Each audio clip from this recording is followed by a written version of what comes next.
বিদেশি ক্রেতাদের কাছে পোশাকের ন্যূনতম দাম নির্ধারণের পরিকল্পনা বিজিএমইএর। প্রতিযোগিতামূলক বাজারে ইতিবাচক হবে না মত বিশ্লেষকদের। আবারও গ্যাসের দাম বাড়ানোর উদ্যোগ সরকারের। উচ্চমূল্যের এলএনজি আমদানি আর ভর্তুকি কমানোর দোহায় প্রতিমন্ত্রীর, যৌক্তিকতা নিয়ে প্রশ্ন ক্যাবের। আগামী 5 বছর কোনো ধরনের পাট পণ্য বেচা কেনায় ভ্যাট নেবে না সরকার, জানালেন মন্ত্রী। বিশেষায়িত পাট কল স্থাপনের উদ্যোগ।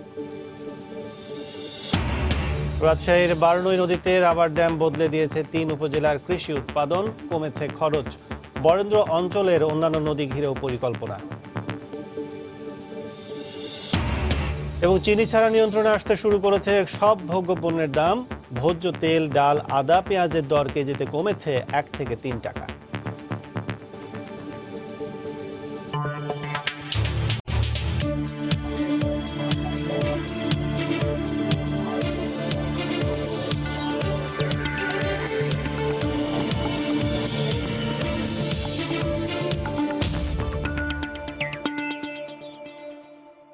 দেখছিলেন শিরোনাম। আমন্ত্রণ জানাচ্ছি দেশ ও দেশের বাইরের অর্থ বাণিজ্যের নানা খবর নিয়ে আমাদের নিয়মিত আয়োজন এ সময়ের বাণিজ্যে। আর আপনাদের সঙ্গে আছি আমি কাজল আব্দুল্লাহ। শুরুতেই আওয়ামী লীগ সাধারণ সম্পাদক ওবায়দুল কাদেরের শারীরিক অবস্থার খবর। আওয়ামী লীগ সাধারণ সম্পাদক ওবায়দুল কাদের শারীরিক অবস্থা উন্নতির দিকে। এ কারণে তাকে এখনই সিঙ্গাপুরে নেওয়া হচ্ছে না বলে জানিয়েছেন চিকিৎসকরা। গতকাল সন্ধ্যায় সিঙ্গাপুর থেকে আসা চিকিৎসক দল ও বঙ্গবন্ধু শেখ মুজিব বিশ্ববিদ্যালয়ের চিকিৎসকদের যৌথ পরামর্শে এ সিদ্ধান্ত নেওয়া হয়। তবে ওবায়দুল কাদের এখনও শঙ্কামুক্ত নন বলে জানান চিকিৎসকরা। এর আগে গতকাল সকালে অসুস্থ হয়ে হাসপাতালে ভর্তির পর তার হার্টে 3টি ব্লক ধরা পড়ে। ওবায়দুল কাদেরকে দেখতে বঙ্গবন্ধু মেডিকেল বিশ্ববিদ্যালয়ে যান রাষ্ট্রপতি ও প্রধানমন্ত্রী। তার সুস্থতা কামনা করে দেশবাসীর কাছে দোয়া চেয়েছেন সরকার প্রধান শেখ হাসিনা। দিনভর নানা শঙ্কা আর উৎকণ্ঠার পর ঘোষণা এলো উন্নতি হয়েছে আওয়ামী লীগ সাধারণ সম্পাদক ওবায়দুল কাদেরের শারীরিক অবস্থার। সিঙ্গাপুর থেকে রোববার রাত 8টার দিকে বঙ্গবন্ধু শেখ মুজিব মেডিকেল বিশ্ববিদ্যালয়ে পৌঁছায় বিদেশি চিকিৎসক দল। দীর্ঘ সময় ওবায়দুল কাদেরকে পর্যবেক্ষণের পর হাসপাতালের চিকিৎসক ও সিঙ্গাপুর প্রতিনিধি দলের যৌথ সিদ্ধান্ত আসে রাত 9:30টার দিকে। যেহেতু ওনাকে এই মুহূর্তে শিফট করা অত্যন্ত ঝুঁকিপূর্ণ, সেজন্য আমরা আগামী 24 ঘন্টা ওনাকে এখানে রেখে, আমাদের হাসপাতালে রেখে চিকিৎসা করতে চাই। যেহেতু ওনার অবস্থার উন্নতি হচ্ছে এখনো পর্যন্ত, এখন ডাকলে উনি সাড়া দেন, কথা বলার চেষ্টা করেন, এই জন্য আমরা মনে করছি যে উন্নতি হচ্ছে, ব্লাড প্রেশার স্টেবল আছে। সুতরাং এখন ওনাকে বিদেশে না পাঠানোর জন্য আমরা সিদ্ধান্ত নিয়েছি। যদি প্রয়োজন হয় ভবিষ্যতে আমরা পাঠাবো। তবে তিনি একদমই শঙ্কামুক্ত এমনটা বলার সুযোগ নেই এখনো।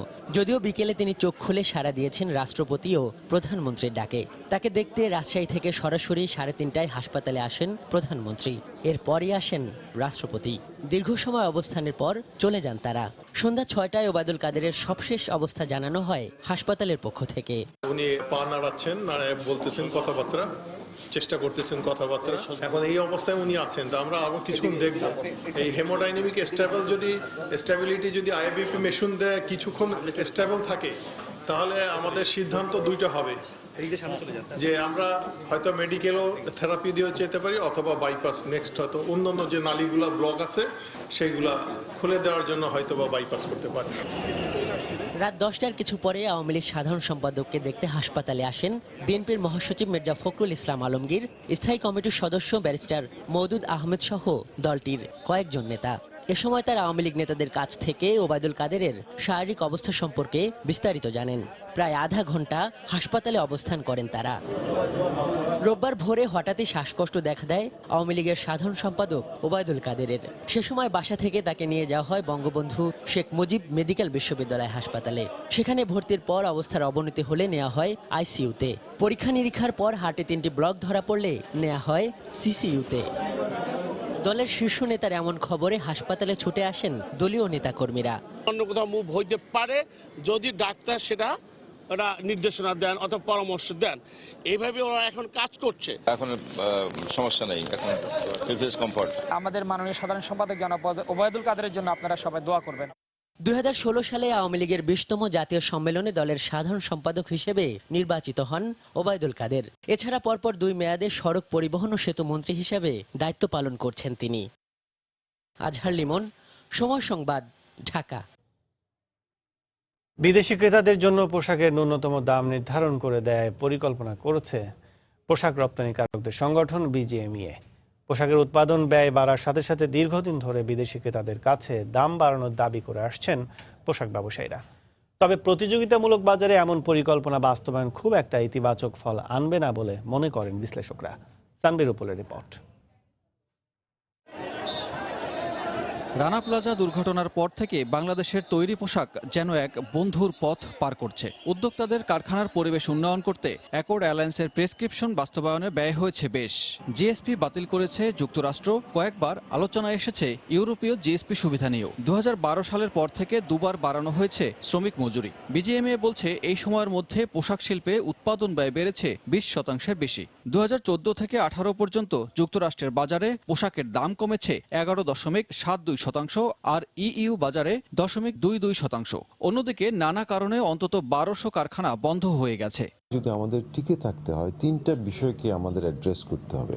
আমাদের প্রোডাক্টিভিটি বাড়াতে হবে, আমাদের বায়ারদেরকে প্রাইস বাড়াতে হবে, এবং সরকারের নীতি সহায়তা আমাদের খুব বেশি দরকার। এমন পরিস্থিতিতে পোশাকের দাম বাড়াতে কাজ করছে বিজিএমইএ। চায়নাতে যখন সে কোনো একটা আইটেম অর্ডার দেয় তখন তার মাইন্ডসেট হলো একরকম, সে ভিয়েতনামে যখন দেয় আরেক রকম, ইন্ডিয়ায় যখন দেয় আরেক রকম, বাংলাদেশে আসলে তার মাইন্ডসেটটা হয়ে যায় আরেক রকম। এটার বিষয়ে আমরাও কিছুটা কিন্তু দায়ী এটার জন্য।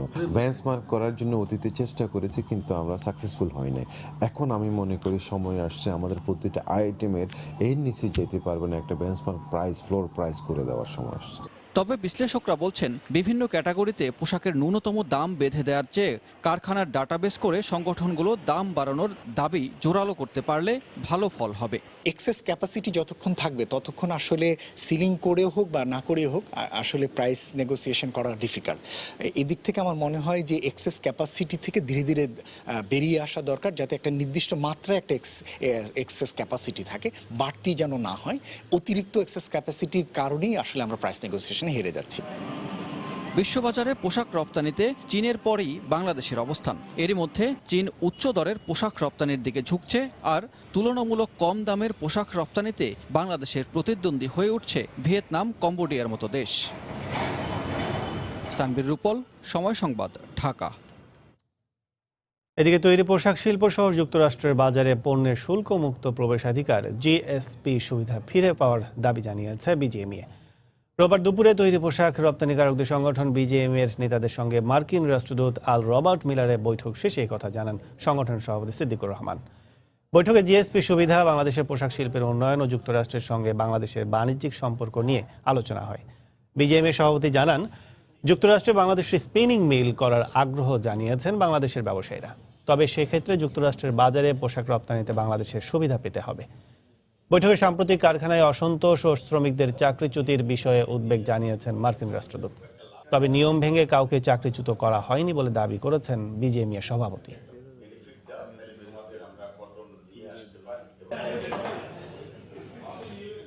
যেহেতু আমি জিএসপি আবার রিস্টোর করার জন্য বলেছি এবং আরএমজি কে ইনক্লুড করার জন্য বলেছি, সেই জন্য ওরাও বলেছে যে আমরা গত 2 বছরে কোনো ইভ্যালুয়েশন করিনি। এবং আমরা একটা জিনিস বলেছি যে আপনারা জানেন যে আগে আমাদের এখানে ট্রেড ইউনিয়ন করতে হলে ফিজিক্যালি সাবমিট করতে হতো, এখন অনলাইনে সাবমিট করতে পারে। নিরীহ কোনো শ্রমিককে কোনোভাবে হয়রানি করা যাবে না। যারা একেবারেই আইডেন্টিফাইড কোনো রকমের আনলফুল কাজের সাথে জড়িত, তাদেরকে আইডেন্টিফাই যদি করা যায় তাইলে তাকে শাস্তি দেওয়া যাবে, এটা দেশের আইন। 2022 সালের মধ্যে শুধু শিল্প কারখানার ছাদ ব্যবহার করেই 300 মেগাওয়াট নবায়নযোগ্য বিদ্যুৎ উৎপাদন করবে ইনফ্রাস্ট্রাকচার ডেভেলপমেন্ট কোম্পানি লিমিটেড, ইটকল। গতকাল হোটেল ইন্টারকন্টিনেন্টাল আয়োজিত সংবাদ সম্মেলনে এই তথ্য দেন প্রতিষ্ঠানটির প্রধান নির্বাহী পরিচালক এস.এম. মনিরুল ইসলাম। আগামী 10 ও 11 মার্চ রাজধানী বঙ্গবন্ধু আন্তর্জাতিক সম্মেলন কেন্দ্রে অনুষ্ঠিত হবে 2 দিনের সাশ্রয়ী ও নবায়নযোগ্য জ্বালানি সম্মেলন।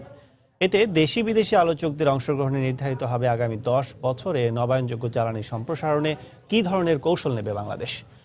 এ সময় তৈরি পোশাক ও টেক্সটাইল শিল্পে সৌর বিদ্যুৎ উৎপাদনের ব্যাপক সম্ভাবনা রয়েছে উল্লেখ করে ইটকল জানায়, লক্ষ্য অর্জনে প্রায় $2 বিলিয়ন বিনিয়োগ করছে প্রতিষ্ঠানটি।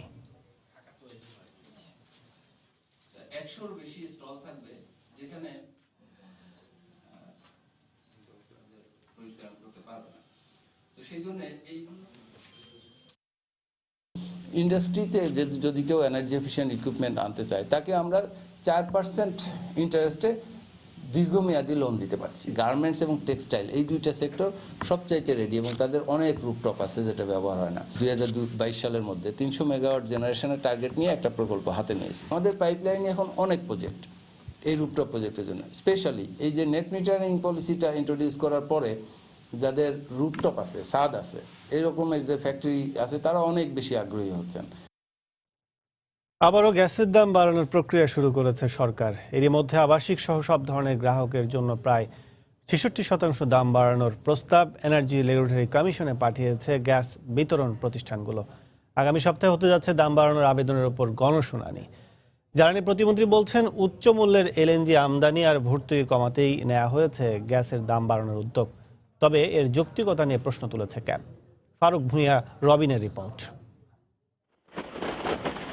গেল বছর উচ্চ মূল্যের এলএনজি আমদানিকে কেন্দ্র করে শুরু হয় গ্যাসের দাম বাড়ানোর তোড়জোড়। সে অনুযায়ী গত জুনে গণশুনানিও করেছিল বাংলাদেশ এনার্জি রেগুলেটরি কমিশন। তবে নির্বাচনের মাত্র 2.5 মাস আগে গত 16 অক্টোবর বিইআরসির আদেশে গ্যাসের দাম না বাড়ানোর সিদ্ধান্ত নেওয়া হয়। তবে সে আদেশের মাত্র 5 মাসেরও কম সময়ের মধ্যে আগামী সপ্তাহে শুরু হতে যাচ্ছে আবারও গ্যাসের দাম বাড়ানোর আনুষ্ঠানিকতা। বিতরণ প্রতিষ্ঠানগুলোর আবেদনে সব শ্রেণীর গ্রাহকের জন্য গ্যাসের দাম গড়ে 66% বাড়ানোর প্রস্তাব করা হয়েছে, যার মধ্যে আবাসিকে 1 চুলার জন্য 750 থেকে বাড়িয়ে 1000 টাকা আর 2 চুলার ক্ষেত্রে 800 থেকে বাড়িয়ে 1200 টাকা করার আবেদন করা হয়েছে। অন্যান্য গ্রাহকদের ক্ষেত্রে খাতভেদে 17 থেকে 158% পর্যন্ত দাম বাড়ানোর প্রস্তাব করা হয়। এসব আবেদনের ওপর গণশুনানি চলবে 11 থেকে 14 মার্চ পর্যন্ত। এলএনজি আসছে তো 500 এমএমসিএফ ঢুকে গেছে, এটাতে কিছুটা প্রাইস আমরা রিঅ্যাডজাস্টমেন্ট করতে চাই। রিঅ্যাডজাস্টমেন্ট যে করবো তারপরও ভর্তুকি করতে হবে, কারণ কস্টলি, এক্সপেন্সিভ তো আমাদের জন্য। আমি মনে করি এখনো আমাদের কম্পেয়ার টু ইনকাম লেভেল এখনো প্রাইসের দিক দিয়ে আমরা অনেক কাজ করতে হবে। তবে দাম বাড়ানোর আবেদন নাকচের মাত্র 5 মাসের মাথায় আবারও বিইআরসির গণশুনানির যৌক্তিকতা নিয়ে প্রশ্ন রয়েছে ভোক্তা অধিকার সংগঠন ক্যাবের। মানুষের পণ্য বা সেবা ক্রেতাকে দেওয়ার পরেই তার কাছে মূল্য দাবি করা যায়, ক্রেতাকে দেওয়ার আগে মূল্য দাবি করা যায় না। এখন পর্যন্ত 750 এমএমসিএফটি গ্যাস রেগুলার সরবরাহ হয়নি, এরপরে আবার 750 সরবরাহ হবে, এরকম অজুহাতে দাম পুনর্নির্ধারণের প্রস্তাব গ্রহণ করা বিইআরসির এখতিয়ার বহির্ভূত। সবশেষ 2017 সালের মার্চে গ্যাসের দাম গড়ে প্রায় 23% বাড়ানো হয়।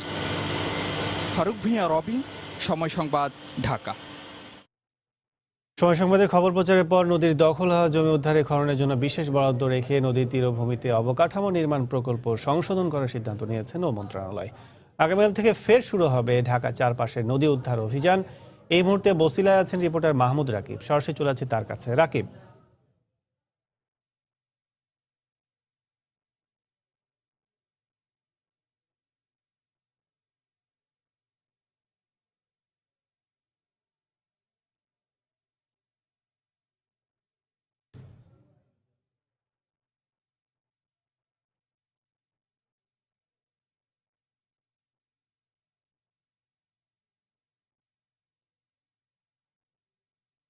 দর্শক আমরা এখন চলে যাচ্ছি আওয়ামী লীগের যুগ্ম সাধারণ সম্পাদক মাহবুব হানিফের কাছে। সেখানে আওয়ামী লীগের সাধারণ সম্পাদক ওবায়দুল কাদের শারীরিক অবস্থানে তিনি কথা বলছেন। যারা ভারত থেকে বেবি সিটি প্রখ্যাত চিকিৎসক উনিও আসবেন, সকলের সঙ্গে বসে মেডিকেল বোর্ড সিদ্ধান্ত নেবেন পরবর্তী করণীয় কি আসেন।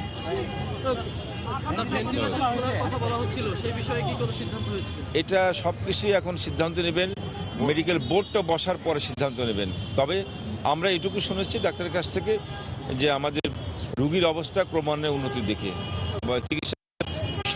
চিকিৎসা এখানে সেবা দেওয়া হচ্ছে। আমাদের সকল বিশেষজ্ঞ ডাক্তাররা এখানে আছেন, তারা সকলে মিলেই চেষ্টা করছেন।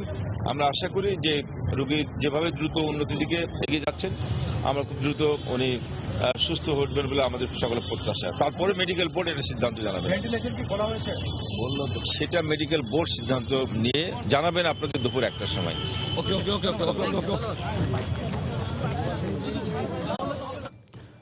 দর্শক, আওয়ামী লীগের সাধারণ সম্পাদক ওবায়দুল কাদের শারীরিক অবস্থার বিষয়ে আমাদেরকে জানাচ্ছিলেন সেখানে পিজি থেকে দলীয় যুগ্ম সাধারণ সম্পাদক মাহবুব হানিফ। এবারে চলে যাচ্ছি আগের সংবাদে, যে সময় সংবাদে খবরের প্রচারের পর নদীর দখল হওয়া জমি উদ্ধারে খননের জন্য বিশেষ বরাদ্দ রেখে নদীর তীরভূমিতে অবকাঠামো নির্মাণ প্রকল্প সংশোধন করার সিদ্ধান্ত নিয়েছে নৌ মন্ত্রণালয়। আগামীকাল থেকে ফের শুরু হবে ঢাকার চারপাশে নদী উদ্ধার অভিযান। এই মুহূর্তে বসিলায় আছেন রিপোর্টার মাহমুদ রাকিব, যাচ্ছে তার কাছে।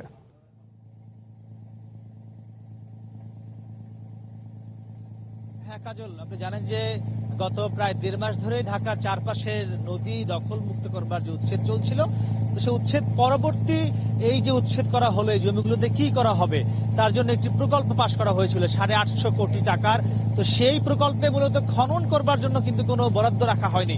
তো সেটি নিয়েই গত শনিবার সময় সংবাদ একটি প্রতিবেদন প্রচার করার পর আজ কিন্তু সরেজমিন পরিদর্শনে এসেছিলেন নৌ পরিবহন মন্ত্রণালয়ের সচিব সহ বিএডব্লিউটি এর চেয়ারম্যান, ড্রেজিং বিভাগের প্রধান প্রকৌশলী, বুয়েটের একটি গবেষণা সংস্থা এবং এমআইএসটির বেশ কয়েকজন প্রকৌশলী মিলে কিন্তু প্রায় 30 থেকে 40 জনের একটি বিশেষজ্ঞ দল আজ তারাই তুরাগ এবং এই যে বুড়িগঙ্গার চারপাশ তারা পর্যবেক্ষণ করছেন, পরিদর্শন করছেন এবং সেটি কিন্তু পরিদর্শন কিছুর ইতিমধ্যে শেষ হয়েছে এবং সেটি করে যেটি জানিয়েছে সচিব যে তাদের এই যে প্রকল্পটি পাশ হয়েছে 850 কোটি টাকার, সেই প্রকল্পে নদীর যে দখলকৃত জমি খনন করবার জন্য, দখল মুক্ত করতে খনন করতে হবে। তো সেই খনন করবার জন্য তারা ইতিমধ্যেই কিন্তু আজ বলেছেন যে যে প্রকল্পটি পাশ হয়েছে সেটি নতুন করে আবার সংশোধন করা হবে প্রকল্পটিতে এবং এজন্য তারা বলেছেন সেই প্রকল্পে তারা বেশ কিছু একটা টাকা বরাদ্দ রাখবেন, যে টাকাটা দিয়ে মূলত এই দখল হওয়া জমি খনন করা হবে বা ড্রেজিং করা হবে। এর পাশাপাশি আরো যেগুলো সিদ্ধান্ত হয়েছে আমি যদি আপনাকে একটু বলি, যে উচ্ছেদটি গত মাসের শেষ দিকে শেষ হয়েছিল প্রথম ধাপে, সেটি কিন্তু আগামীকাল থেকে আবার দ্বিতীয় ধাপে শুরু হবে এবং দ্বিতীয় ধাপের সময় দেওয়া হয়েছে 12 দিন, অর্থাৎ দ্বিতীয় ধাপে মোট 12 দিনের উচ্ছেদ অভিযান পরিচালনা করা হবে। এর পাশাপাশি তারা বলেছেন এই যে নদীর জায়গা দখল মুক্ত করে যেসব প্রকল্প হাতে নেওয়া হবে, এর পাশাপাশি যারা অবৈধ দখলদার রয়েছে, বিশেষ করে আপনি জানেন যে আমিন মোমিন হাউজিং নামে একটি হাউজিং প্রতিষ্ঠান, তারা প্রায় 36 বিঘা জমি দখল করে নদীর একটি চ্যানেলই বন্ধ করে দিয়েছে। বলা হয়েছে আমিন মোমিন হাউজিং সহ যারাই দখলদার রয়েছে, যারাই নদীর জায়গা দখল করেছে তাদেরকে জরিমানার আওতায় এনে তাদের কাছে টাকা আদায় করে এই প্রকল্প বাস্তবায়ন করা হবে এবং আমরা জিজ্ঞেস করেছিলাম যে তাদের এই প্রকল্পের সঙ্গে কিন্তু বিএডব্লিউটি এর বেশ কয়েকজন কর্মকর্তাও কিন্তু এখানে প্লট আছে বলে জানা গেছে। তো সেটি সচিব বলেছেন যে সরকারি হোক বেসরকারি হোক যারাই নদী দখলের সঙ্গে জড়িত আছে সবার বিরুদ্ধেই যে চলমান ব্যবস্থা সেটি চলমান থাকবে। তো মোটামুটি আমার কাছে এই ছিল সবশেষ খবর। কাজল, ঢাকার চারপাশের আবারও উদ্ধার অভিযানের সবশেষ খবর জানাতে আমাদের সাথে যোগ দিয়েছিলেন সহকর্মী মাহমুদ রাকিব। ঢাকা বিশ্ববিদ্যালয় কেন্দ্রীয় ছাত্র সংসদ ডাকসু নির্বাচনের বিভিন্ন বিষয় নিয়ে ঢাকা বিশ্ববিদ্যালয়ের উপাচার্য অধ্যাপক ডক্টর আখতারুজ্জামান সাংবাদিকদের ব্রিফ করছেন। আমরা সরাসরি চলে যাচ্ছি সেখানে। তাগিদ অনুভব করেছি গণপ্রজাতন্ত্রী বাংলাদেশ সরকারের মাননীয় প্রধানমন্ত্রীর অকৃত্রিম সদিচ্ছা ও প্রয়োজনীয় সদয় সহযোগিতা প্রদানের আন্তরিক প্রত্যয় ডাকসু নির্বাচন আয়োজনে বিশ্ববিদ্যালয়কে অধিকতর আত্মপ্রত্যয় করেছে। আমি সংশ্লিষ্ট সকলের প্রতি গভীর কৃতজ্ঞতা জ্ঞাপন করছি। একটি সুষ্ঠু, অংশগ্রহণমূলক ও গ্রহণযোগ্য নির্বাচন করতে আমরা দৃঢ় প্রতিজ্ঞ। আজ এই মুহূর্তে আমরা সন্তোষ প্রকাশ করছি যে দলমত নির্বিশেষে বিপুল সংখ্যক শিক্ষার্থী প্রার্থী হিসাবে নির্বাচনে অংশগ্রহণ করছে। মনোনয়নপত্র সংগ্রহ ও জমাদান সহ নির্বাচনী সকল কাজ সুষ্ঠুভাবে এগিয়ে যাচ্ছে। ডাকসু ও হল সংসদ নির্বাচনের চূড়ান্ত প্রার্থী তালিকা প্রকাশ করা হয়েছে। সকলে স্বাধীনভাবে মত প্রকাশ করছেন, অবাধে নির্বাচনী প্রচারণা চালাচ্ছেন। বিশ্ববিদ্যালয় মুক্ত বুদ্ধি ও গণতন্ত্র চর্চার কেন্দ্রভূমি। ঢাকা বিশ্ববিদ্যালয় বিভিন্ন রাজনৈতিক ও ধর্ম সংস্কৃতির মতাদর্শের এক বিরাট পরিবার। পরস্পরের মতাদর্শের প্রতি শ্রদ্ধাবোধ, পরমত সহিষ্ণুতা ও শান্তিপূর্ণ সহাবস্থানই গণতন্ত্রের মূল দর্শন। গঠিত কমিটি কর্তৃক সুপারিশকৃত ও সিন্ডিকেট কর্তৃক অনুমোদিত ডাকসু ও হল সংসদ নির্বাচন আচরণ বিধি 2019 কার্যকর রয়েছে। এ আচরণ বিধি যথাযথভাবে পালন করা সংশ্লিষ্ট সকলের নৈতিক দায়িত্ব। ইতিমধ্যে বিশ্ববিদ্যালয়ের সকল স্তরের শিক্ষার্থী সহ নির্বাচনে অংশগ্রহণকারী ছাত্রছাত্রী ও সংগঠনসমূহ শান্তিপূর্ণ সহাবস্থানে থেকে পারস্পরিক আস্থা ও শ্রদ্ধাশীলতায় গণতান্ত্রিক আচরণের যে দৃষ্টান্ত স্থাপন করেছে আমি সেজন্য আমাদের প্রিয় ছাত্রছাত্রীদের আন্তরিক ধন্যবাদ জানাই। একই সঙ্গে প্রত্যাশা করব তাদের এই শান্তিপূর্ণ সহাবস্থান ও গণতান্ত্রিক মূল্যবোধের চর্চা যেন সবসময় অব্যাহত থাকে। চট্টগ্রামের মিরসরাই থেকে উদ্ধার 600 স্বর্ণের বার নিয়ে আসা হয়েছে নগরীর হালিশহর পুলিশ কার্যালয়ে। এই মুহূর্তে সেখানে আছেন রিপোর্টার কমল দে, সরাসরি চলে যাচ্ছে তার কাছে। কমল। ধন্যবাদ। চট্টগ্রামে গতকালকে চট্টগ্রাম ঢাকা মহাসড়কের মিরসরাই থেকে উদ্ধার করা হয়েছে সবচেয়ে বড় একটি স্বর্ণের চালান, যার 620 স্বর্ণের বার, যার প্রায় দাম পড়েছে 30 কোটি টাকার মতো। সেই স্বর্ণের বারগুলি উদ্ধার করেছে একটি প্রাইভেট কার থেকে, যেটি চট্টগ্রাম থেকে ঢাকা যাচ্ছিল, এবং ঢাকা যে কেরিয়ার ছিল সেই কেরিয়াসে দুজনকে আটক করা হয়েছে। সেই স্বর্ণের বারগুলি নিয়ে আসা হয়েছে এখানে। সে বিষয়টা আমরা কথা বলবো চট্টগ্রামের পুলিশ সুপার নুরে আলম মিনার সাথে। মিনা ভাই, আপনার কাছে জানতে চাইব আপনাদের অভিযানটি কী ছিল এবং আপনার অভিযানে কী পরিমাণ স্বর্ণের উদ্ধার করেছেন এবং তার প্রকৃত মূল্য কত? আপনাকে ধন্যবাদ। এটা জোরারগঞ্জ থানার অফিসার ইনচার্জ জনাব ইফতেখার সাহেব, তিনি গোপন তথ্যটি পান এবং তিনি আমাকে জানালে যে এরকম একটি গোপন তথ্য পেয়েছেন, একটি স্বর্ণের চোরাচালান ঢাকামুখী গমন করছে। তা আমি তাকে গাড়িটি আটক করার নির্দেশ দেই এবং সাথে সাথে আমাদের অতিরিক্ত পুলিশ সুপার জনাব মুর্শিদুল্লাহ রেজা এবং আফরোজ টুটুল তাদেরকে পাঠাই। তারা পরে গাড়িটা আটক করার পরে তারা যৌথভাবে উপস্থিত সাংবাদিক এবং ভিডিও ক্যামেরার মাধ্যমে এটা সার্চ করে দেখা যায় যে গাড়ির ইঞ্জিনে, গাড়ির যে অয়েল ট্যাঙ্কার তার পাশে একটি আলাদা প্রকোষ্ঠ করে সেখানে একটা বাক্স ছিল, যার মধ্যে 600 পিস বা 600টি বার ছিল স্বর্ণের। এই 600টি বার আসলে 60টি প্যাকেটের ভিতর ছিল, প্রতি প্যাকেটে 10 পিস করে ছিল, যার ওজন 10 তোলা করে। এটা ক্যারেট, আপনার প্রায় 24 ক্যারেট এর গায়ে লেখা আছে এবং স্বর্ণের বারগুলো এখানেই করা আছে। আমাদের বিগত দিনে এটা আমাদের এটা মানে যত আমরা ছোটোখাটো ধরেছি, এটা একটি বড় চালান এবং এর প্রায় 6000 তোলা স্বর্ণ এখানে আছে। আমরা অনুমান করি যে দাম প্রায় 30 কোটি টাকার কাছে। এই স্বর্ণের গন্তব্য কোথায় ছিল কিছু পাওয়া গেছে? যে দুজনকে আটক করা হয়েছে তারা কোনো তথ্য দিয়েছে কিনা? না, তাদেরকে আমরা জিজ্ঞাসাবাদ করছি। তারা খুবই শক্ত প্রকৃতির এবং পেশাদার চোরাচালানকারী বলে অনুমান হয় প্রথমে। তা আমরা তাদেরকে রিমান্ডে আনবো এবং আগামী 10 দিন নিবিড়ভাবে তদন্ত করব। এখনও চূড়ান্ত গন্তব্য আমরা জানতে পারিনি, তবে গাড়িটা ঢাকামুখী রওনা হয়েছিল এতটুকু তারা বলেছে এবং গাড়ির একাধিক নাম্বার প্লেট আছে, ড্রাইভারের ড্রাইভিং লাইসেন্স নাই। আর যে দুইজনকে আমরা আটক করেছি তাদের দুইজনের বাড়ি চুয়াডাঙ্গা, দর্শনায়। আপনাদের ধারণা কি স্বর্ণ চোরাচালান? আগে তো বিমানপথে স্বর্ণ চোরাচালান হতো, এখন সড়ক পথে যাচ্ছে, এটার ধারণা কি করছেন আপনারা? চোরাচালানকারীরা সবসময় তাদের রুট পরিবর্তন করে, তারা সবসময় রিসার্চ করে বের করে যে কোন পথ নিরাপদ। এবং আমরা সাধারণত দেখেছি মহাসড়কে মাদক বা অন্যান্য বিষয় চোরাচালান হয়, স্বর্ণের বিষয়টা ইতোমধ্যে আমরা তেমন আমাদের চোখে পড়েনি। তা আমার ধারণা যে তাদের একটা ইনোভেশন, যে মহাসড়কে এটা তাদের মতে মেবি নিরাপদ। ধন্যবাদ। শুনছিলেন চট্টগ্রাম পুলিশ সুপার বলছিলেন যে স্বর্ণ যে বৈশাখ একটা চালান ধরা পড়েছে, যার প্রায় ওজন হচ্ছে প্রায় 27 কেজির বেশি এবং দাম ধরা হয়েছে প্রায় 30 কোটি টাকা মূল্য। এবং এর আগেও কিন্তু চট্টগ্রাম একই সময়ে চট্টগ্রাম শহরে 100 পিস স্বর্ণের উদ্ধার করেছিল গোয়েন্দা পুলিশ। তা এখন পর্যন্ত আমার কাছে ছিল গতকালকে চট্টগ্রামে 2টি বড় বড় স্বর্ণের চালান ধরা পড়েছে, তার সর্বশেষ। চট্টগ্রাম থেকে 600 স্বর্ণের বার উদ্ধার অভিযানের সবশেষ খবর জানাতে আমাদের যোগ দিয়েছিলেন সহকর্মী কমল দে। আগামী 5 বছর কোনো পাট পণ্যে বেচাকেনায় ভ্যাট নেবে না সরকার। একই সঙ্গে বহুমুখী পাট পণ্য উৎপাদনে বিশেষায়িত কম্পোজিট পাটকল স্থাপনের উদ্যোগ নেওয়া হবে।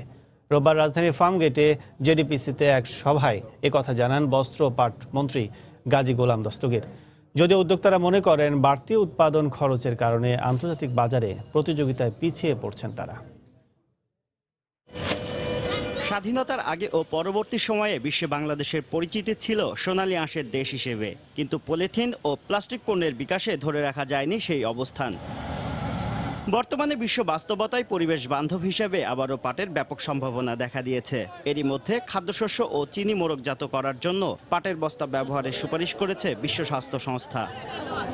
চলতি বছরেই পলিথিন ও প্লাস্টিক পণ্যের ব্যবহার 80% কমানোর ঘোষণা দিয়েছে ইইউভুক্ত দেশগুলো। দেশেও বিভিন্ন খাদ্যশস্যে পাটের মোড়ক ব্যবহার বাধ্যতামূলক করা হয়েছে। তারপরও নানা সীমাবদ্ধতায় সম্ভাবনার সবটুকু কাজে লাগানো যাচ্ছে না বলে জানান উদ্যোক্তারা। গত বছর আমরা ক্লাসিক্যাল হ্যান্ডমেড 450 টন কালার সুতা কিনেছি, কিন্তু এই কালার সুতার ডাইং এর ফ্যাক্টরিও কিন্তু খুবই কম। ফ্যাব্রিক আমাদের দেশে যেখানে স্যার 28 টাকা স্যার প্রতি গজের জন্য নিচ্ছে, ইন্ডিয়াতে স্যার সেটা খরচ পড়ছে 11 থেকে 11.5 টাকায়, যে কারণে আমরা কম্পিটিটিভ পারছেন। আমাদের টোটাল কস্টিং এ দেখা যাচ্ছে যে 25 থেকে 30% বেশি হয়ে যাচ্ছে। বর্তমানে শুধুমাত্র বহুমুখী পাট পণ্যের অভ্যন্তরীণ ও রপ্তানি মিলিয়ে বাজার প্রায় 800 কোটি টাকা। প্রতি বছর দেশে উৎপাদিত হচ্ছে প্রায় 30 লাখ টন পাটকাঠি, যা থেকে 2,500 কোটি টাকার চারকোল উৎপাদন করা সম্ভব। এ অবস্থায় পাট পণ্যের বাজার সম্প্রসারণের পরিকল্পনা তুলে ধরেন বস্ত্র ও পাট মন্ত্রী। পাট হলো কৃষি পণ্য, কৃষি পণ্যের উপর সাধারণত ভ্যাট থাকে না, সুতরাং পাটকে আরও আকর্ষণীয় করতে হলে এখন পর্যন্ত ভ্যাট মুক্ত আছে, আগামীতে যাতে ভ্যাট মুক্ত থাকে সেই ব্যবস্থার জন্য আমি জোর প্রচেষ্টা চালাবো। বর্তমানে shopping bag, floor covering, home textile সহ 280 ধরনের পাট পণ্য উৎপাদন করছেন প্রায় 700 উদ্যোক্তা। শুভ খান, সময় সংবাদ, ঢাকা। এক বছরের মধ্যে অফিসের সংখ্যা ও লোকবল বাড়িয়ে সেবার পরিসর বাড়ানো হবে বলে জানিয়েছেন জাতীয় রাজস্ব বোর্ড চেয়ারম্যান। তিনি বলেন, আগামীতে শহরের পাশাপাশি গ্রাম পর্যায়েও রাজস্ব আদায়ের পরিকল্পনা রয়েছে। রোববার বিকেলে রাজধানীতে কর অঞ্চল 1 আয়োজিত এক সংলাপে এ কথা বলেন তিনি। কর আদায় সহজীকরণ সহ এনবিআরকে বিভিন্ন পরামর্শ দেন বক্তারা। দেশের আর্থসামাজিক অবকাঠামো উন্নয়নে যে অর্থ ব্যয় হয় তার প্রধান উৎস জাতীয় রাজস্ব খাত। ব্যয় নির্বাহ করতে প্রতি বছর যে পরিমাণ অর্থ প্রয়োজন সে অনুযায়ী রাজস্ব আদায় না হওয়ায় ঘাটতি থেকে যায় জাতীয় বাজেটে। এক্ষেত্রে সমস্যা হিসেবে বলা হয় কর প্রদানের সচেতনতা, সততা ও স্বতঃস্ফূর্ততার অভাব এবং সেবার পরিসর সম্প্রসারিত না করা সহ উচ্চ কর হার। এসব সমস্যা কাটিয়ে রাজস্ব আদায় বৃদ্ধি করার লক্ষ্যে রাজধানীতে এক সংলাপের আয়োজন করে ঢাকা কর অঞ্চল 1। এতে ব্যাংক, আর্থিক ও ব্যবসা প্রতিষ্ঠানের প্রধানরা উপস্থিত থেকে বিভিন্ন পরামর্শ দেন কর আহরণে। একই সঙ্গে নতুন করদাতাদের সুবিধা দেয়া ও কর ব্যবস্থা জনবান্ধব করার পাশাপাশি এনবিআর এর রোডম্যাপ প্রকাশের দাবিও জানান তারা। সারা দেশে যত ট্যাক্স অফিসার আছে মানুষের কাছে চলে যেতে হবে। এটা যাওয়ার সবচেয়ে সহজ উপায় হচ্ছে ডিজিটালাইজ করে দেওয়া। মানুষ যাতে ঘরে বসে আপনি মোবাইলের মাধ্যমে, আপনি ইন্টারনেটের মাধ্যমে আপনি তার ট্যাক্সটা দিতে পারে। আমার দেশের মানুষ প্রতিটা 2টা ফ্লাইট ব্যাংককে যাচ্ছে, 1,10,000 টাকা দিলেও আপনি সিট পাবেন না। তাহলে ধরে নেন আরো কত মানুষ বেশি বেশি ট্যাক্স দিতে পারে আমাদের মতো। আমরা যদি অ্যাওয়ারনেস করি এবং ওয়ার্কশপ এবং তাদেরকে বোঝাতে পারি এবং ফ্রেন্ডলি হয়ে যদি, তাহলে আমরা এটা আমার মনে হয় 1-2 বছরের মধ্যে একটা বিশাল একটা অর্জন আমাদের আসবে। ট্যাক্স জিডিপি রেশিও যে 10%, এটাকে বাড়াবার জন্য ওনার অফিস থেকে স্পেসিফিক কি ধরনের রোড ম্যাপ গ্রহণ করা হচ্ছে এই ব্যাপারটা আমরা জানতে পারলে আমরা উপকৃত হব। সভায় এনবিআর চেয়ারম্যান বলেন, এক বছরের মধ্যে অফিসের সংখ্যা ও লোকবল বাড়িয়ে সেবার পরিসর বৃদ্ধি করা হবে। আমাদের অফিসের সংখ্যা বৃদ্ধির জন্য একটা পরিকল্পনা নিয়েছি। আমাদের ম্যান পাওয়ার বাড়ানো, যাতে করে আমরা অনেক লোকের কাছে যেতে পারি, আইডেন্টিফাই করতে পারি, সেই জন্য আমরা চেষ্টা চালিয়ে যাচ্ছি। সঠিকভাবে করদাতা শনাক্তে গঠন করা হয়েছে কয়েকটি কমিটিও। এছাড়া রাজস্ব আদায় বৃদ্ধিতে কর হার কমানোরও আভাস দেন তিনি। আমাদের ট্যাক্সের আওতা বাড়াতে হবে, প্রয়োজনে ট্যাক্স রেট কমিয়ে। আগামীতে রিয়েল এস্টেট বা সম্পত্তি হিসেবে ব্যক্তিগত জমির মূল্যের উপর কর আরোপ করার ক্ষেত্রে রেজিস্ট্রেশন ফি কমানোর বিষয়ে আলোচনা চলছে বলেও জানায় এনবিআর। কাজল আব্দুল্লাহ, সময় সংবাদ, ঢাকা। নতুন মডেলের হাইব্রিড গাড়ি, যাত্রীবাহী দূরপাল্লার বাস ও বাণিজ্যিকভাবে ব্যবহার উপযোগী বিভিন্ন গাড়ি নিয়ে রাজধানীর বসুন্ধরায় চলছে ইন্দো বাংলা অটোমোটিভ শো। প্রদর্শনী উপলক্ষে স্বল্প সুদে কার লোন ও ডিসকাউন্ট দেওয়া হচ্ছে ক্রেতাদের। ফ্যামিলি বাইক ও হাইব্রিড গাড়ির প্রতি ক্রেতাদের আগ্রহ দেখা গেছে। বিস্তারিত জানাচ্ছেন হাজেরা শিউলি। বিলাসিতা নয়, ব্যক্তিগত ব্যবহার কিংবা বাণিজ্যিক কাজে এখন চলার পথের সঙ্গী 2 থেকে 4 চাকার গাড়ি।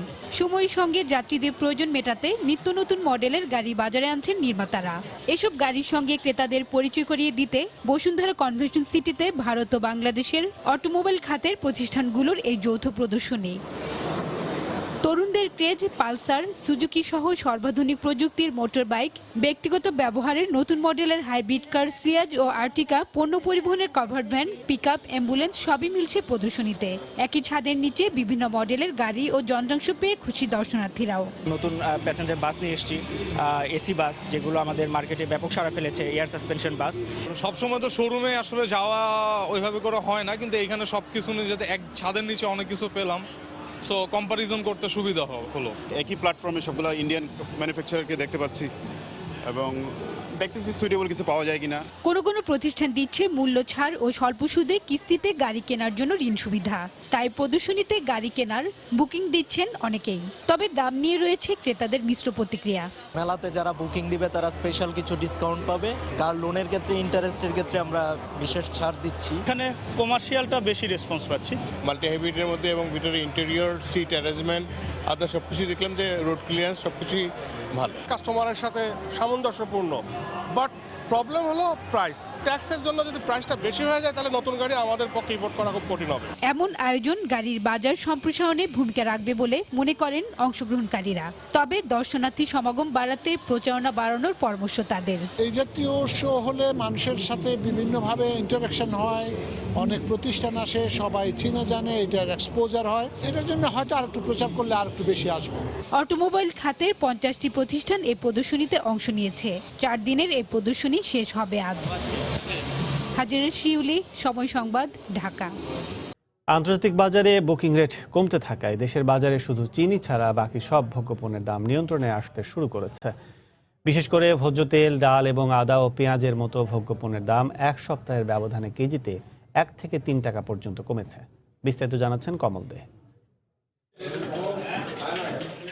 শীত পেরিয়ে গরমের মৌসুম আসতে শুরু করায় বাড়তে শুরু করেছে সয়াবিনের বিপরীতে পাম অয়েল এবং সুপার সয়াবিনের চাহিদা। কিন্তু বুকিং রেট কমতে থাকায় সব ধরনের ভোজ্য তেলের দামও নিয়ন্ত্রণে আসছে। কেজি প্রতি 2 থেকে 3 টাকা কমে গেছে। আন্তর্জাতিক বাজার কমাতে এখানে আমাদের আভ্যন্তরীণ বাজারও কমে গেছে এবং সাথে সাথে খুচরা বাজারও কমে গেছে। ভারত থেকে লাগামহীনভাবে আমদানি হওয়ায় সাধারণ মানের প্রতি কেজি পেঁয়াজ বিক্রি হচ্ছে 8 থেকে 10 টাকা দরে। রসুনের দাম সামান্য বাড়লেও কমেছে আদার দাম। রসুনটা আমদানি কম, তাই গত সপ্তাহে ছিল 70-72, এই সপ্তাহে আছে 78 থেকে 80 টাকা। শীতকালীন সবজির কারণে ডালের চাহিদা কম, ফলে কয়েক সপ্তাহ ধরে সব ধরনের ডালের দাম কমেছে। মসুর ছিল 47 করে, এখন এটা 46 করে চলতেছে। আর মুগ ডাল ছিল আমাদের কাছে 72 টাকা, এখন এটা 1 টাকা কমে 71 করে চলতেছে। প্রায় 2 মাস হতে চললো নিয়ন্ত্রণে আসছে না চিনির দাম। এই সপ্তাহ পাইকারি পর্যায়ে প্রতি কেজি চিনির দাম বেড়েছে 50 পয়সা করে। ডেলি মাল ডেলি পাওয়া যায় না, এখানে একটু 20 টাকা 10-20 টাকা বেড়ে গেছে।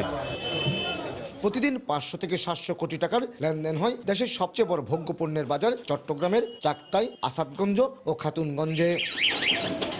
দেশের ভোগ্য পণ্যের বাজার পুরোপুরি আমদানি নির্ভর হওয়ায় ইন্টারন্যাশনাল বুকিং রেটের সরাসরি প্রভাব পড়ে এখানকার বাজারে। তাই ভোগ্য পণ্যের দাম স্থিতিশীল রাখার জন্য উপযুক্ত সময়ে ভোগ্য পণ্য আমদানির ব্যাপারে ব্যবস্থা নেওয়ার জন্য ব্যবসায়ীরা সরকারের প্রতি আহ্বান জানাচ্ছেন। চট্টগ্রামের খাতুনগঞ্জ থেকে কমল দে, সময় সংবাদ। চট্টগ্রাম বন্দরে পণ্য আমদানি রফতানির খবর জানাতে এই মুহূর্তে সেখানে আছেন রিপোর্টার শফিকুল আলম। সরাসরি চলে যাচ্ছে তার কাছে। শফিক। কাজল, চট্টগ্রাম বন্দরে আমদানি রপ্তানি কার্যক্রম স্বাভাবিকভাবে চলছে। সাধারণত ভারী বর্ষণ বা প্রাকৃতিক দুর্যোগ বা রাজনৈতিক পরিস্থিতি খারাপ হলে কিন্তু চট্টগ্রাম বন্দরের স্বাভাবিক গতি বাঁধার মুখে পড়ে।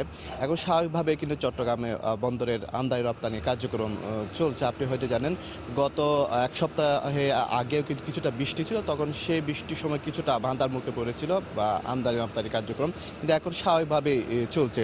এই চট্টগ্রাম বন্দরে প্রতিদিন কিন্তু প্রায় 1000-এর মতো 1000 থেকে 1500 মতো কন্টেইনার এখানে ডেলিভারি হয় এবং এই চট্টগ্রাম বন্দরে প্রায় 39,000 কন্টেইনার রাখার ধারণ ক্ষমতা রয়েছে এবং যেটি তাদের যে ওয়েবসাইট রয়েছে সেই ওয়েবসাইট দেখা যাচ্ছে 39,000 কন্টেইনার রাখার ধারণ ক্ষমতা রয়েছে। সেক্ষেত্রে এখন চট্টগ্রাম বন্দরে অবস্থান করছে প্রায় 33,494টি কন্টেইনার অবস্থান করছে। এই মুহূর্তে চট্টগ্রাম বন্দরে যে জেটি রয়েছে সেই জেটিতে 17টি জাহাজ রয়েছে এবং যে 16টি যে জেটি রয়েছে সেই 16টি জেটি 17টি জেটিতে 17টি জাহাজ অবস্থান করছে। সব জাহাজে কিন্তু পণ্য খালাস নিয়োজিত আছে, পণ্য খালাস কার্যক্রম চলছে। আমি যদি বহির্নোঙরের কথা বলি তাহলে চট্টগ্রাম বন্দরে যে ওয়েবসাইটে দেখা যাচ্ছে, কারণ বহির্নোঙরে প্রায় যেটি বলছে তাদের ওয়েবসাইটে 154টি জাহাজ অবস্থান করছে সেখান থেকে 50টি জাহাজে পণ্য ওঠানামা কাজ চলছে এবং 104টি জাহাজে পণ্য ওঠানামা বন্ধ রয়েছে। সেই জাহাজগুলোর মধ্যে যেসব পণ্যগুলো রয়েছে বিশেষ করে সেগুলো রয়েছে কার্গো রয়েছে, ফুড রয়েছে, সিমেন্ট ক্লিংকার রয়েছে, সুগার, সল সহ বিভিন্ন পণ্য রয়েছে।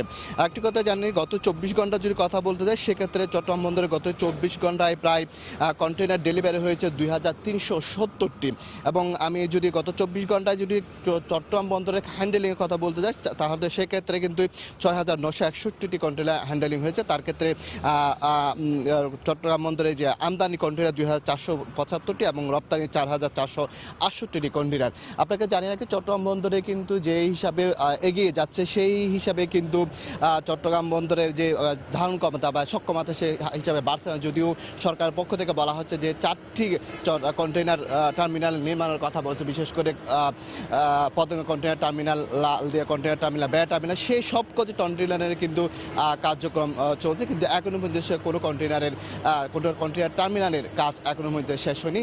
তবে যেটি বলছে বেড়া টার্মিনাল নির্মাণ হলে কিন্তু এখন বর্তমানে যে ধারণ ক্ষমতা আছে তার দ্বিগুণ হবে সেই বন্দরের কন্টেনার হ্যান্ডেলিং সক্ষমতা। তো সব কিছু মিলিয়ে বলতে পারি চট্টগ্রাম বন্দরের আমদানি রপ্তানি কার্যক্রম স্বাভাবিকভাবে চলছে আগের নিয়মে।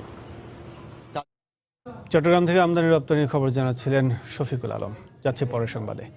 রাজশাহীর পুঠিয়ায় বার্নই নদীতে রাবার ড্যাম বদলে দিয়েছে 3 উপজেলার কৃষি জমির উৎপাদন। পর্যাপ্ত পানি পাওয়ায় ধানসহ অন্যান্য ফসল উৎপাদনে খরচ কমেছে কৃষকের। অধিক উৎপাদনে সুদিন এসেছে 42,000 কৃষি পরিবারে। ভূগর্ভস্থ পানির রিচার্জে রাবার ড্যাম গুরুত্ব রাখায় বরেন্দ্র অঞ্চলকে ঘিরে অন্যান্য নদীতেও ড্যাম স্থাপনের পরিকল্পনা নিয়েছে বরেন্দ্র বহুমুখী উন্নয়ন কর্তৃপক্ষ। হাবিবুর রহমান পাপ্পুর ক্যামেরায় রাকিবুল হাসানের প্রতিবেদন। এক সময়ের নিষ্ফলা এই জমিগুলো এখন সারা বছর ফসল দিচ্ছে। বড় মৌসুমে পড়ে থাকা প্রান্তর বদলে গেছে। অনেকটা বিরান ভূমিতে এখন ভুট্টা, ধান, গম আর মশলা জাতীয় ফসলে সবুজের এই সমারোহ। রাজশাহীর পবা, বাগমারা, পুঠিয়া, দুর্গাপুরের ওপর দিয়ে বয়ে চলা বার্নই নদীতে 2 বছর আগে স্থাপিত রাবার ড্যামের গুণে এ চিত্র। নদীতে এই ড্যাম স্থাপনের ফলে 53 কিলোমিটার দীর্ঘ বার্নই নদীর 40 কিলোমিটারেই সারা বছর পানি পাচ্ছে কৃষক। লেয়ারটা এখন অনেক উপরেই থাকে, খুব সহজে সেচগুলো দিতে পারি। পানি পাচ্ছি, ফসলে উচ্চ ফলনশীল ফসল পাইছি।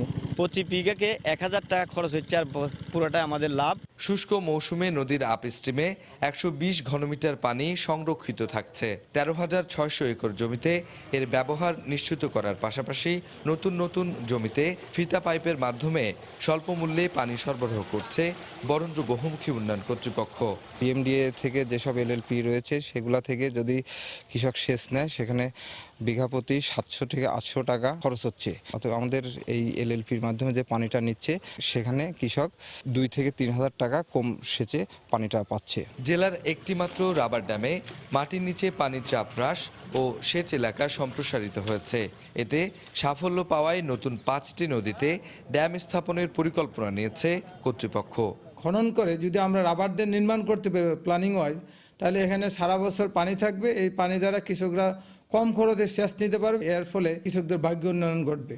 সংশ্লিষ্টদের মতে বরেন্দ্র অঞ্চলকে ঘিরে আত্রাই, মহানন্দা ও পদ্মা নদীর শাখা নদীগুলোতে রাবার ড্যাম স্থাপন করা গেলে এ অঞ্চলের 50% অংশে পানির স্তর উন্নত হবে।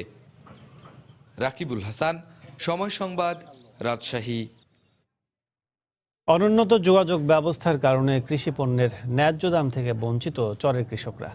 অন্যদিকে পর্যাপ্ত শিক্ষা ও স্বাস্থ্যসেবার অভাব আর বন্যা ভাঙনের মতো দুর্যোগে পিছিয়ে পড়ছে চরাঞ্চলের খেটে খাওয়া মানুষগুলো। তাদের ভাগ্য ফেরাতে সরকারের বিশেষ নজর প্রয়োজন বলে মত বিশেষজ্ঞদের। রংপুরে চরাঞ্চল ঘুরে এসে তারিকুল ইসলামের ক্যামেরায় হিদায়তুল ইসলাম বাবুর প্রতিবেদন।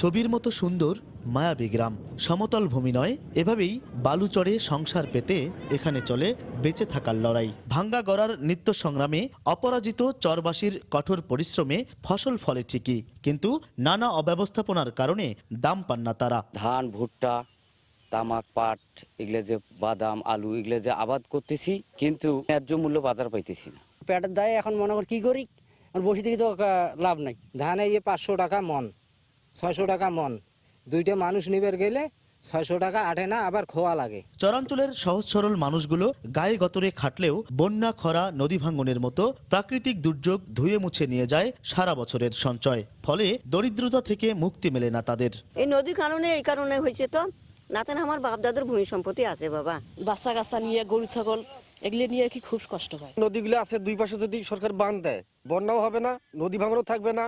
দিন রাত যে মানুষগুলো মাথার ঘাম পায়ে ফেলে বালুচরে সোনা ফলায়, সেই মানুষগুলোর জীবনমান উন্নয়ন ও মৌলিক অধিকার বাস্তবায়নে সরকারের সুষ্ঠু পরিকল্পনা গ্রহণ করা প্রয়োজন বলে মনে করেন বিশেষজ্ঞরা। চরের মানুষদের জন্য বিশেষ প্রকল্প গ্রহণ করে চর ব্যবস্থাপনায় যদি আমরা নজরদারিতে না আসতে পারি, তাহলে কিন্তু চরের মানুষের ভাগ্যের পরিবর্তন ঘটবে না। সরকারি কোনো একটা কর্তৃপক্ষ যেটা শুধু চরকে নিয়ে ভাববে, আমি ডিস্ট্রিক্ট বা অন্য আদার্স যে ডোনেশন আসে বা যে বরাদ্দগুলো আসে আমাদের, সেটা দিয়ে চরের ডেভেলপ হবে না। তবে প্রবীণ এই পার্লামেন্টারিয়ান বলছেন, চরের উন্নয়নে আলাদা বোর্ড গঠনের বিষয়টি প্রধানমন্ত্রীর বিবেচনায় আছে। চরাঞ্চলের জন্য চরাঞ্চলের ডেভেলপমেন্ট অথরিটি বা বোর্ড হবে না কেন?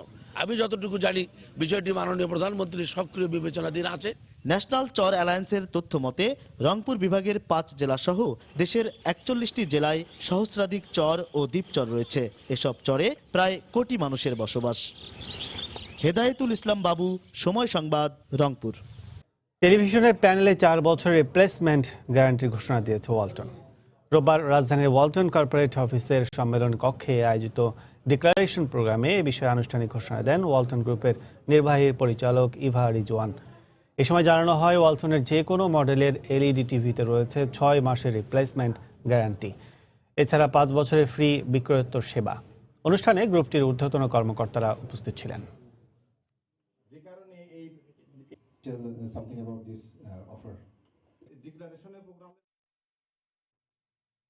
নিরীক্ষিত হিসাব অনুযায়ী 2018 সালে ইলেকট্রনিক্স পণ্য বাজারজাতকারী প্রতিষ্ঠান সিঙ্গার বাংলাদেশ লিমিটেডের পরিচালন মুনাফা বেড়েছে 40%।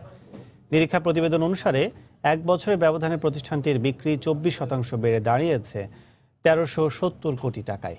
এ সময়ের মধ্যে সিঙ্গারের পরিচালন ব্যয় কমেছে 1% বেশি। গত বছরে প্রতিষ্ঠানটির পণ্যের মধ্যে উল্লেখযোগ্য বিক্রি বেড়েছে computer, panel, television, washing machine. চলতি বছর সারা দেশে খুচরা ও পাইকারি পর্যায়ে সিঙ্গার পণ্যের বাজার আরও সম্প্রসারিত হবে বলে আশা প্রকাশ করেন প্রতিষ্ঠানটির চেয়ারম্যান। এ সময় বাণিজ্যের শীর্ষ সংবাদ জানিয়ে দিচ্ছে আরেকবার। নদীর জায়গা নদীতে ফিরিয়ে দিতে উদ্যোগ। সময় সংবাদে খবর প্রচারের পর নদী প্রশস্তকরণে বরাদ্দ রাখার সিদ্ধান্ত। কাল থেকে ফের শুরু হবে উচ্ছেদ অভিযান। বিদেশি ক্রেতাদের কাছে পোশাকের ন্যূনতম দাম নির্ধারণের পরিকল্পনা বিজিএমইএর। প্রতিযোগিতামূলক বাজারে ইতিবাচক হবে না মত বিশ্লেষকদের। আবারও গ্যাসের দাম বাড়ানোর উদ্যোগ সরকারের। উচ্চ মূল্যের এলএনজি আমদানি আর ভর্তুকি কমানোর দোহায় প্রতিমন্ত্রীর, যৌক্তিকতা নিয়ে প্রশ্ন ক্যাবের।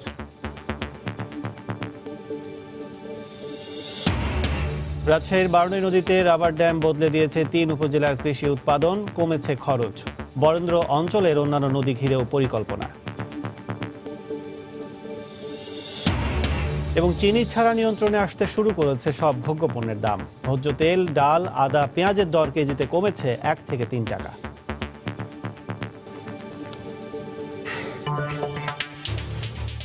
এই ছিল এ সময়ের বাণিজ্যে। যে কোনো খবর পেতে ভিজিট করুন সময়নিউজ.tv। আপনার মোবাইলে সময় টিভি দেখতে ও সব খবর পেতে ডাউনলোড করুন সময় অ্যাপ। সঙ্গেই থাকুন সময়।